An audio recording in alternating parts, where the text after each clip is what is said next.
Hi, folks. It's Bill and Jonathan. Guys, Wendy is on her way to vacation land. That said, now is the time to be considering short term rentals because uh, actually, most of the country in destination areas, there. it's hard to find any places. Yeah, we were just in. Well, I Clearwater. was in Clearwater, and I mean to rent an Airbnb for one night was $500-600. Yeah, it's unbelievable. Mm-hmm. There's a shortage of uh, short term rentals in a lot of areas and not even destination areas. So, um, in a little bit, when we get back, we're going to have a video of Wendy and Walter Walford talking about their current, and it's current, it's only about week old, about short term rentals in different areas. So, right after this, we'll be back.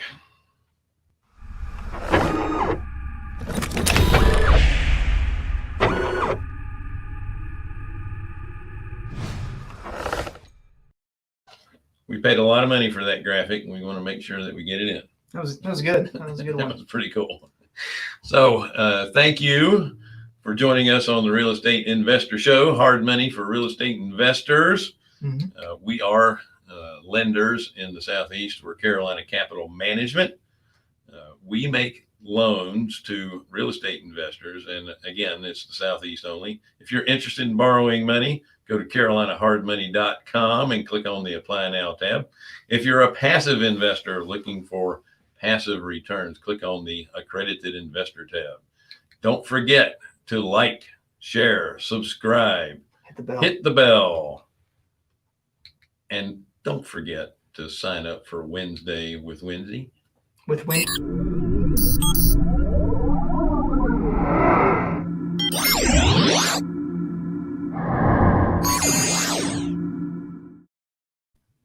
I get tongue tied every time I say that because there's too many W's in the. They make something for that. Anyway, there's a link right there in the chat to her calendar. She has booked up several months in advance, so go ahead and get your spot. What she does is she donates her time to talk to you guys about anything real estate. So go ahead and get in line for that. We do have a comment or question section in the either the right side or underneath your screen, depending on the platform that you're viewing us from. Happy to answer any questions that we can. Yep. So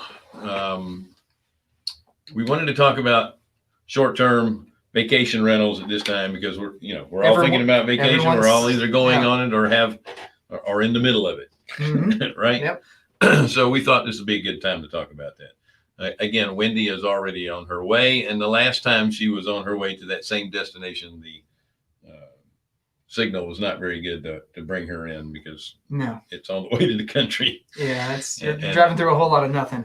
So we decided that we would insert a video here. It's an interview that Wendy and Walter Walford did about their short-term rentals. I know Walter has several.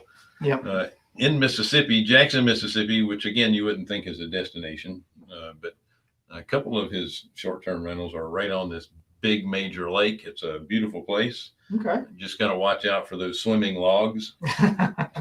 Yep. We call them alligators, but they look like swimming logs. That's right. Yeah. So if you're taking a dip in there, you need to watch out for those logs that get closer and closer to you. So we're going to go ahead and try and play this video now. Enjoy. Hey, Wendy Sweet here with Carolina Capital Management. My side gig is short-term vacation rentals. How would you like to learn from the top short-term rental people in the nation? You're going to get that opportunity. We're actually doing a small venue short-term vacation training, and it's going to be incredible. There are 5 other people there that will be recording some pretty incredible information about short-term rentals, every single topic you can possibly imagine. I'm going to talk about short-term vacation rentals that are located within 3 miles of my office in dinky little downtown Rock Hill, why they're coming, what we're doing in a house, how we figure out which house we're going to buy, the due diligence that we do on that. And then I'm also going to be talking about how to finance those properties. There are a multitude of ways that it can be done, and I'm going to share as many of those ways with you as I possibly can. In addition to that, there's so many other incredible people that are going to be able to share information with you too, about everything you can imagine, from 2-day stays to 90-day stays. It's just amazing what you're going to see. So if you're interested in getting this video for yourself, because we're recording these, there's only 20 people that are going to be at this venue, so we have to record it to be able to share it with so many of you. You're going to get that opportunity to buy that video.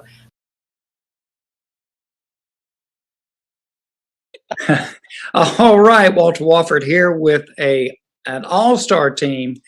Pam Whitworth, Alicia Merriman, Wendy Sweet, Al Williamson, and me, Wally Pop. We are going to do something to kick the COVID bug to the curb with an event that we're having in Jackson. But if you're watching this video, you're not invited to the event.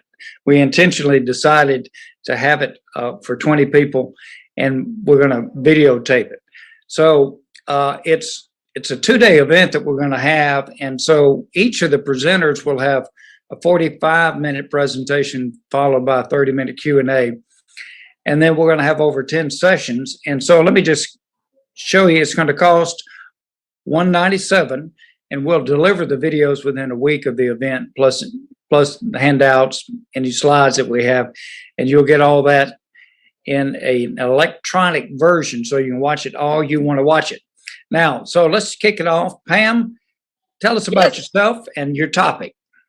I'm Pam Whitworth from Waco, Texas, and I want to talk about the 5 stages of hosting, and what stage that you might be in, and how to identify it, and how you make a decision on whether you want to accelerate that, or maybe you're perfectly happy where you're at today. I'm in about stage 4 on my hosting, and I'm working on the 5th stage right now, which has to do a whole lot with systems and organization, and setting up a business to be scalable. So I think as most of us start out, we become more of a side hustle. We're all in real estate, and we hear about Airbnb. That was me in 2012. I heard about Airbnb, and I had a little cottage in my backyard. And so I thought, well, that sounds cool, and I put a bathroom in it and just started advertising it. In 2012, there were no statistics, there were no comps, there was nothing to go by. It was just a Hail Mary, just try this out. And so I started out as a side hustle host. I was plenty busy with my regular job, and I just decided to do an Airbnb.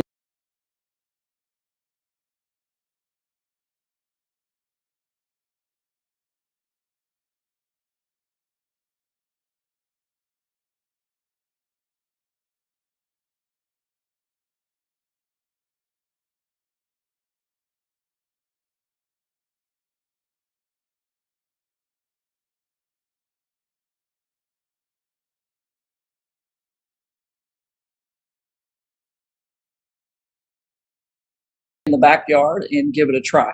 I thought I'd do about $1,000 or $1,500 a month, and I think the first year I booked 30,000, and then the next year 35,000, the next year 40,000. Then I realized really had something special going on here, and then of course Airbnb started to accelerate from there. And there's a traditional host which is the host that Airbnb had in mind. I think when they started all of this, and that's a person that identifies with their Airbnb, and then it may be in a situation like this with the cottage. I think I used to be in that position. I was one that did everything. I was one that met the guests. I talked to them, and my identity wrapped up in the. Pam, Yeah. I hate to interrupt you. My grandson's got something to say to me. Can you just hold a second? Sure. Just a potty. What do you have to say? We're leading in a little bit. Okay. Do good. Take care. I am too. Yeah. Leaving a little bit too. Sorry, Pam. That's all right. So the traditional host is more of a person that is more, their identity is wrapped up in it. And so my personal goal with this, as I've begun to evolve with this business and realize the potential of the income, is I want to accelerate to 5 to where I have a very scalable business and a business to sell. And that's where I'm going with it. With COVID, I had about 20 properties. I owned 6. We were managing the rest. I lost 10 of them. So I was down to 10 properties and 6 of them I own. So I really didn't have much after COVID. We refunded a whole bunch of money. The bank account went on empty. And so I had to just kind of dog pedal for that year.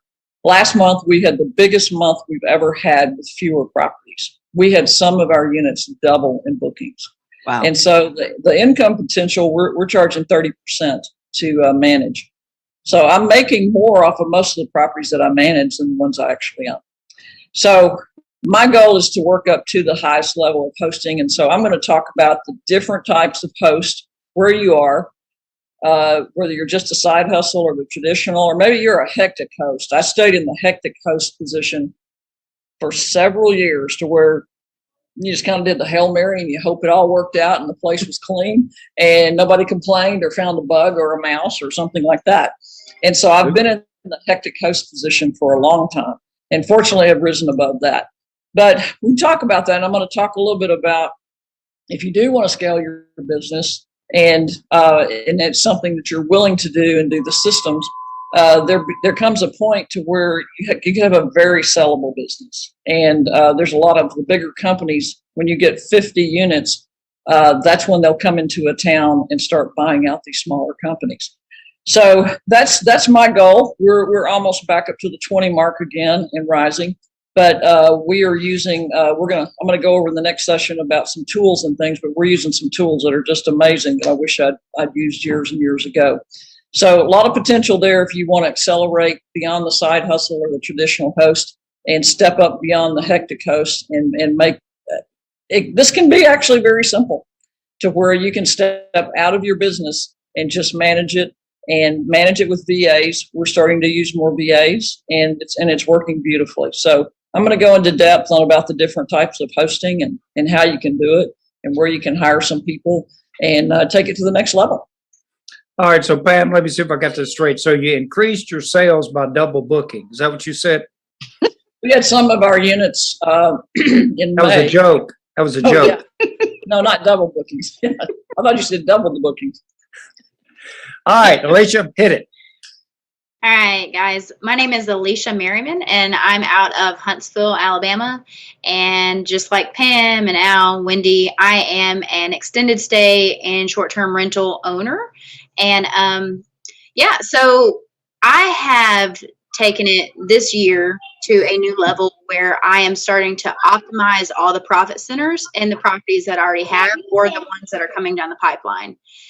And part of the way that I'm doing that are a few out-of-the-box ideas that maybe you've never touched on.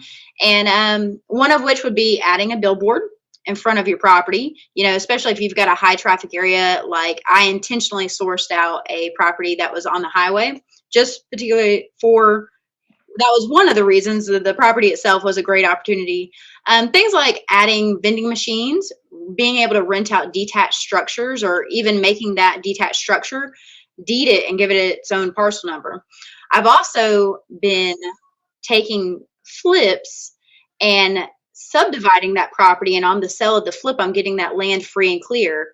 And I have every intention of creating either short-term sites to build. So things like glamping. Have you ever heard of that, Wally? Oh, yeah. Yeah? Oh, the returns are good, man. I'm planning on building some new extended stay and short-term rentals, and I've been able to actually get a lot of my land for free.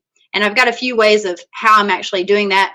And another way where I'm getting the land, one parcel for free, let's say with a subdivide and selling that, selling the flip, keeping part of the land free and clear, and then wrapping up an owner finance and letting that owner finance the equity that's coming for that, pay for the build, right?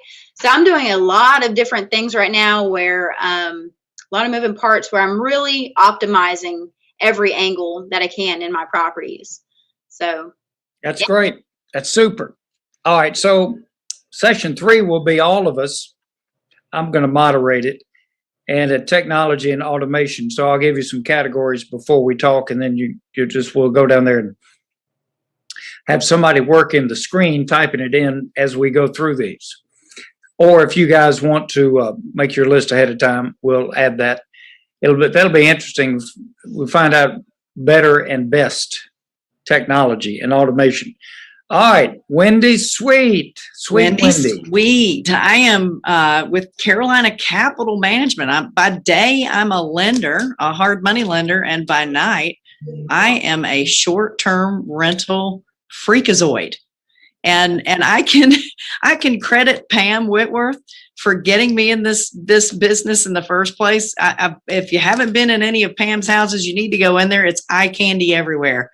It's just the coolest place ever. She just exploded my mind on all the things that you can do. Now, she's in a great destination area in Waco. I'm stuck in little dinky Rock Hill, South Carolina. And guess what? I am kicking it. We have 13 properties now in Rock Hill, South Carolina. All but 2 of them are within 3 miles of my office. And that's what I love. It's people say, well, who comes there? Well, we're going to have a whole session on talking about why people come to dinky little Rock Hill. And it's not just Rock Hill.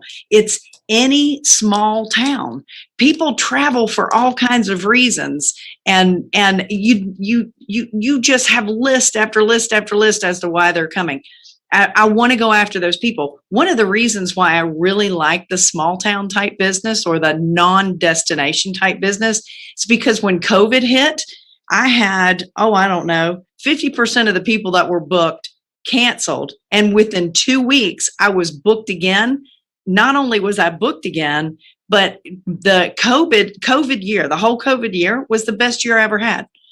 Because I had a whole new clientele coming in and staying at my properties. It was just truly a blessing for me on that. So I really want to talk about all of that. And I also want to kind of get down and dirty as how do I find a property? What numbers am I using when I decide that this is a deal or it's not a deal? Because we want to be cautious about the investments that we're making. We can't just count on appreciation. We've got to make sure it can stand alone as a rental property on its own. So I really want to talk about that part of the business as well, because, I love my exit strategy or my plan, which is plan A, set it up as a short term. But gosh, if plan A backfires, I want to be able to have something to fall back on. So got to have B, C, and D in place as well. Thank you, Wendy. Al Williamson. He's muted. There you go. I think you're muted, Al. All right, you guys missed the drum roll. Oh, well, let's hear it. All right. Hey, I'm Al Williamson. I'm in Sacramento, California, and run a corporate housing company called Easy Corporate Housing, and I'm responsible for the marketing. So it's all on me and my team. So I want to share with folks coming about how you can keep your extended stay rental filled without worrying about vacancies. That's the thing I focus on. So I focus on 30 days and longer, so that extended stay market. So one thing we're going to talk about is how you can market so you can have complete domination over your area. I know that's not going to be good for the folks in everyone's in Jackson. I'm not sure that's going to be good. Hey, we're cooperating. Yeah. So we're going to do that, and we can make the big corporations beg for mercy because they just can't keep up with this. So we're going to do that in that 40-minute slot that I have, and we're going to talk about some 3 overlooked ways to make Google rank you #1. So it's going to help you break away from Airbnb and really market independent without any reliance on other online travel agencies. And the third thing in that first session is going to be how to turn your family and friends into like your biggest, fiercest promoters. Let them get in on the action. So that's going to be an exciting thing. So I'm looking forward to that. That's my first one. All right. So, and then I got session 6. So this is IRA-owned short-term rental arbitrage. So this would be an interesting study of, we like the income, right? from the short-term rentals. How about let's just take it tax-free? And I'm going to show you how to set it up and do that. And we've got a 2-unit right down from my house that we paid market rent for, and that's $1,250 a month, a 2-bedroom, 1-bath. And we're routinely bringing in $2,400 a month, and that's IRA owned arbitrage. So show you how to put $750 a month in your retirement account without debt. Is that how many of those you want? More, right? Mm-hmm. All right. So Alicia, next topic. All right. So my next topic is going to be about unique stays and the outdoor collections under Airbnb. Have you ever scrolled down and whenever you're searching as a guest, and there's actually where you can normally search for just regular houses, and then down below it, there's a button that says unique stays. Well, if you've actually never clicked on that link, you'll find a lot of opportunities that are very, very unique. And if you look at the numbers associated with these types of dwellings that are generally tiny dwellings, as investors, the smaller the dwelling, generally, especially if you built it, it's going to be cheaper to develop. And these are unique in that most of them are things like Mongolian huts, they're geodomes, they're teepees, they're yurts, they are tree houses. There's some of them that are actually hobbit holes. Of course, like what Michael Hicks is doing up in Tennessee, Chattanooga, it's shipping container houses. So these out of the box ideas are bringing home just insane returns on what compared to what you actually got in the property. And so I want to dive deep and really express and do my own research and be able to share that with people on what exactly I intend to do myself here locally, and as well as what I think the returns will be. This isn't something that I have done yet, but this is something that I hope to be able to share and at least plant seeds and ideas with others as to how you can get in this market and about what you can expect your returns to be on different products. So I am now the proud owner of HuntsvilleGlamping.com. Hey, I know.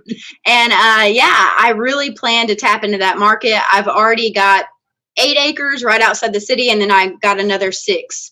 So I am slowly collecting up property, and I'm doing it in a very wise way, in my opinion. I've leveraged and I've intentionally selected the locations. For example, let's say that you selected an area where it's not commercial, like you can't exactly just rent out dwellings, but maybe it's deemed ag. So what stops you from actually having a petting zoo on that property at your rental and leveraging that opportunity? Okay, you could do that. Now you are deemed ag because there's ag, there are animals there. So little things like that I've kind of learned along the way that in my research, as well as things like this is the opposite of what I thought it would be. I kind of thought that if I was going out to stay at a place that was glamping or any of these kind of untraditional dwellings, that I would want like privacy, tranquility, kind of like an intimate experience. That's actually not true. People apparently seem to get a little bit wigged out whenever they can't see another dwelling. So they like to have multiple yurts within eye distance. That's actually the opposite of what I would have assumed, right? So little tidbits like that, I think, are going to make a big difference. But with that little tip, well, heck, that's even better to put multiple dwellings on one property. So, yeah, I'm deep in the throes of my research, and I hope that everyone can grow from it. Wonderful. Wonderful. Thank you, Alicia. All right, Wendy. Well, I mentioned earlier that by day I am a covert hard money lender. And so I'm kind of like the money lady. I'm always looking for ways to finance stuff. So that's one of the things that we're going to talk about. We're going to get in really deep on how to finance. There's so many different ways that you can finance these options, whether it's land that Alicia's talking about, whether it's using somebody's low dollar IRA or big dollar IRA, or there's big lenders out there, there's small lenders out there, there's a way to combine all of that with seller financing. There's so many different options out there, and that's what we're going to talk about, are all the different ways that you can finance a short-term rental. Excellent. All right. So we got Al. Yeah. So coming back with, once you're up and going, once you know how to keep the place filled, well, how do you operate for long term? So I was going to touch on that. So we were talking about how you can operate a six-figure extended stay rental business without feeling frazzled and maintain it for absolutely for free. So I'm going to bring that to you. I'm going to bring to you like the small things that you need to do that really spins the flywheel. And that's what you want to do, is get that flywheel, that money flywheel going. And then the processes that you can use to put things on autopilot. We're going to go over those. And then how you can schedule small surprises, things like that, that really nudge your customer into being super loyal, repeat clients for you. So that'll be the, can't wait to bring that. Can't wait to see everybody. Let's do this. Well, and then session 10, we'll have a Q&A at the end. Now, let's be honest. Aren't we all pretty selfish? We want to learn from other people. Yes. So that's why we're sharpening each other's swords. Just this little powwow got my brain back open. Alicia's got me all excited about the glamping because I live on a farm and I have a tiny house on my farm, but now I'm thinking, oh, I need to set up some campsites. And let them take care of my pets. They can feed my chickens and clean out the horse stall and do whatever they want. Well, we could do that already with a couple of ours. We got some raccoons that come in every night in our trash cans.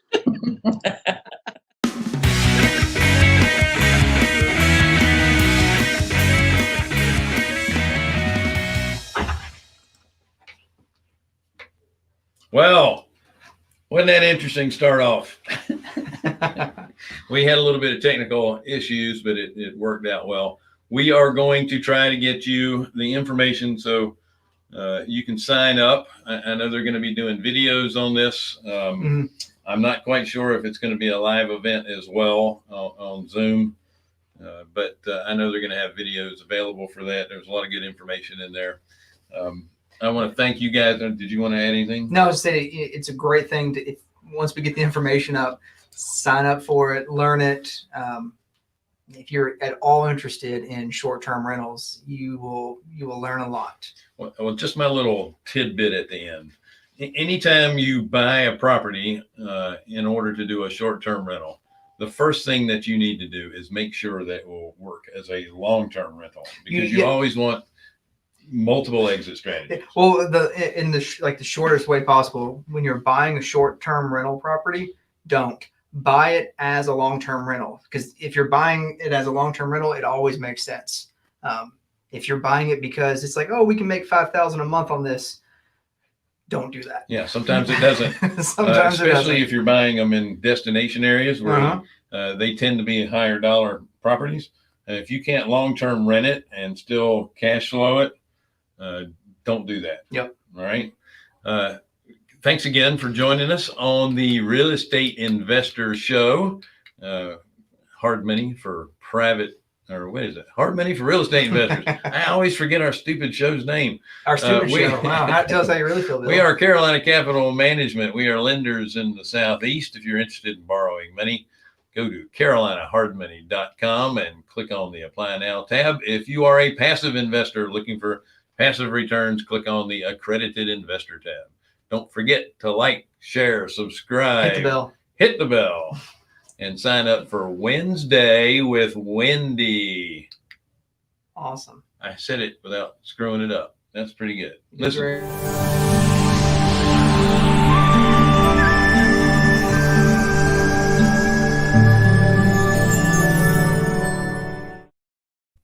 Okay, I still had room to screw it up. Enjoyed this show. We'll see you. We got another one coming up at 1 o'clock. And we will see you then. Have a great day.